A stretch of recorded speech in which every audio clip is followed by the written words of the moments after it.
ನಮಸ್ಕಾರ. ಶನಿ ರೆಟ್ರೋಗ್ರೇಡ್ ಆಗಿದ್ದಾನೆ ಕುಂಭ ರಾಶಿನಲ್ಲಿ June 29 November 15 ಒಳಗೆ.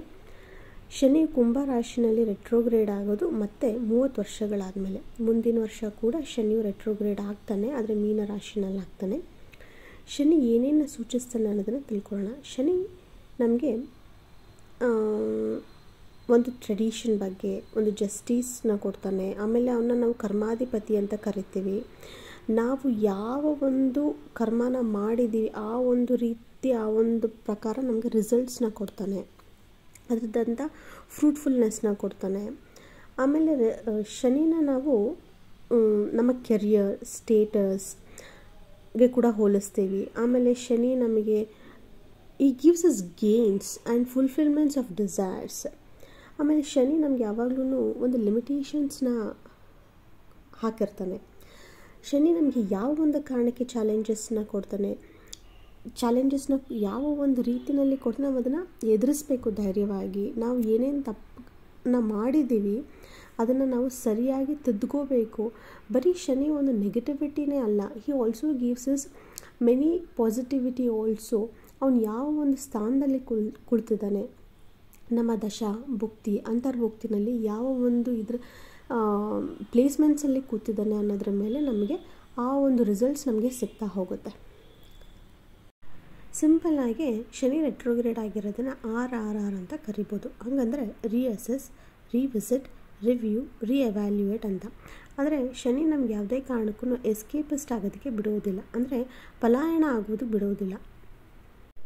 ಶನಿ ರೆಟ್ರೋಗ್ರೇಡ್ ಆಗಿರೋದು 11ನೇ ಮನೆಯಲ್ಲಿ, ಆದರೆ 10ನೇ ಮನೆಯ ಒಂದು ಭಾವನ ಅದು ಸೂಚಿಸುತ್ತೆ. ಈಗ ಮೇಷ ಲಗ್ನದವರಿಗೆ ಏನೇನು ಪಾಸಿಟಿವಿಟಿನ ಕೊಡುತ್ತೆ. ಆದರೆ ಒಂದು ತಿಳ್ಕೋಬೇಕು, ನಾವು ಯಾವಾಗಲೂ ನಮ್ಮ ಒಂದು ದಶಾ ಭುಕ್ತಿ ಅಂತರ್ಭುಕ್ತಿನಲ್ಲಿ ಶನಿ ಒಂದು ಇದ್ದರೆ ಮಾತ್ರ ನಮಗೆ ಇದೆಲ್ಲದೂ ಅಪ್ಲಿಕಬಲ್ ಆಗುತ್ತೆ 30 to 40% ಅಂತ. ನಾನಿವಾಗ ಹೇಳ್ತಾ ಇರೋದು ಲಗ್ನದ ಬೇಸಿಸ್ ಮೇಲೆ ಮೇಷ ಲಗ್ನದವರಿಗೆ ಏನಾಗುತ್ತೆ, ಏನೇನು ಪಾಸಿಟಿವಿಟೀಸ್ ಇರುತ್ತೆ ಅನ್ನೋದನ್ನು ತಿಳ್ಕೊಳ್ಳೋಣ. ಮೇಷ ಲಗ್ನದವರಿಗೆ ಶನಿಯು 11ನೇ ಮನೆಯಲ್ಲಿ ಕೂತಿರೋದ್ರಿಂದ ನಿಮಗೆ ಒಳ್ಳೆಯ ಒಂದು ರಿಸಲ್ಟ್ಸ್ನ ಕೊಡ್ತಾನೆ. ಈ ಒಂದು ಟೈಮಲ್ಲಿ ನಿಮ್ಮ ವರ್ಕ್ ಪ್ಲೇಸಲ್ಲಿ ನಿಮ್ಮ ಕೆಲಸ ತುಂಬ ನಿಧಾನವಾಗಿ ಸಾಗೋದ್ರಿಂದ ನಿಮಗೆ ಒಂದು ಪ್ರೆಷರ್, ಅಂದರೆ ಟೆನ್ಷನ್ನು, ಆಮೇಲೆ ಎಲ್ಲದ್ರ ಬಗ್ಗೆ ಒಂದು ಇರಿಟೇಟಬಿಲಿಟಿ ಆಗ್ಬೋದು, ಕೆಲವೊಂದು ಸೋರ್ಸಸ್ ಆಫ್ ಇನ್ಕಮ್ ತಡೆ ಆಗ್ಬೋದು. ಮೇಷ ಲಗ್ನದ ವಿದ್ಯಾರ್ಥಿಗಳು ಸ್ವಲ್ಪ ಎಫರ್ಟ್ಸ್ನ ಜಾಸ್ತಿ ಹಾಕಬೇಕಾಗತ್ತೆ, ಸ್ವಲ್ಪ ಜಾಸ್ತಿ ಫೋಕಸ್ ಮಾಡಿ ಓದಬೇಕಾಗತ್ತೆ. ಆಮೇಲೆ ಈ ಲಗ್ನದವರಿಗೆ ಸ್ವಲ್ಪ ಹೆಲ್ತ್ ರಿಲೇಟೆಡ್ ಇಶ್ಯೂಸ್ ಕಾಣಿಸ್ಕೊಳ್ಳುತ್ತೆ.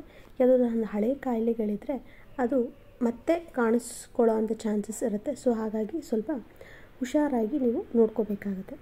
ಮತ್ತು ಮೇಷ ಲಗ್ನದವರು ನಿಮ್ಮ ಫ್ರೆಂಡ್ ಸರ್ಕಲ್ಸ್ಗಳ ಬಗ್ಗೆ ಸ್ವಲ್ಪ ಗಮನ ಹರಿಸ್ಬೇಕಾಗತ್ತೆ.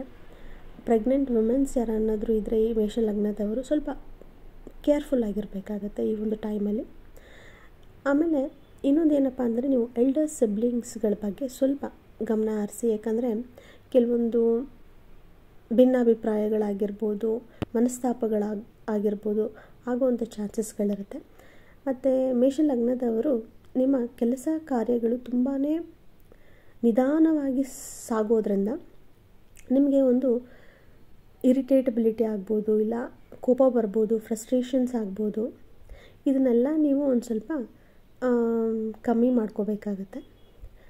There may be some pressures, ಅಂದರೆ ಯಾವ ಒಂದು ರೀತಿಯ ಒಂದು ಪ್ರೆಷರ್ಸ್ ಆಗುತ್ತೆ. ಈ ಒಂದು ವರ್ಕ್ ಪ್ಲೇಸ್ನಲ್ಲಿ ನಿಮಗೆ ಪ್ರೆಷರ್ ಸ್ಟಾರ್ಟ್ ಆಗೋದ್ರಿಂದ ನಿಮ್ಮ ಇನ್ಕಮ್ ವೈಸ್ ಕೂಡ ನಿಮಗೆ ಕೆಲವೊಂದು ಪ್ರೆಷರ್ಸ್ನ ಸ್ಟಾರ್ಟ್ ಆಗುತ್ತೆ. ಸೊ ಬಟ್ ಏನಪ್ಪ ಅಂತಂದರೆ ಈ ಒಂದು ಟೈಮಲ್ಲಿ ನೀವೇನು ಎಫರ್ಟ್ಸ್ನ ಹಾಕ್ತಿರೋ ಈ ಒಂದು ಎಫರ್ಟ್ಸ್ನ ಫ್ರೂಟ್ ನಿಮಗೆ ಯಾವಾಗ ಶನಿ ನಿಮಗೆ ಡೈರೆಕ್ಟ್ ಆಗ್ತಾನೋ ನವೆಂಬರ್ 15 ಆದಮೇಲೆ ಈ ಎಲ್ಲ ಒಂದು ಎಫರ್ಟ್ಸ್ಗೂ ಒಂದು ಒಳ್ಳೆ ಗುಡ್ ರಿಸಲ್ಟ್ಸ್ ನಿಮಗೆ ಸಿಗ್ತಾ ಹೋಗುತ್ತೆ. ಮೇಷ ಲಗ್ನದವರಿಗೆ ರೆಮಿಡೀಸ್ ಏನಪ್ಪ ಅಂತಂದರೆ ಹನುಮಾನ್ಜಿನ ನೀವು ವರ್ಕ್ಶಿಪ್ ಮಾಡಬೇಕಾಗತ್ತೆ. ಶನಿವಾರದೊತ್ತು ಹನುಮಾನ್ ಟೆಂಪಲ್ಗೆ ಹೋಗಿ ಬರಬೇಕಾಗತ್ತೆ. ಆಮೇಲೆ ಹನುಮಾನ್ ಚಾಲೀಸ್ನ ನೀವು ಪಠನೆ ಮಾಡಬೇಕು.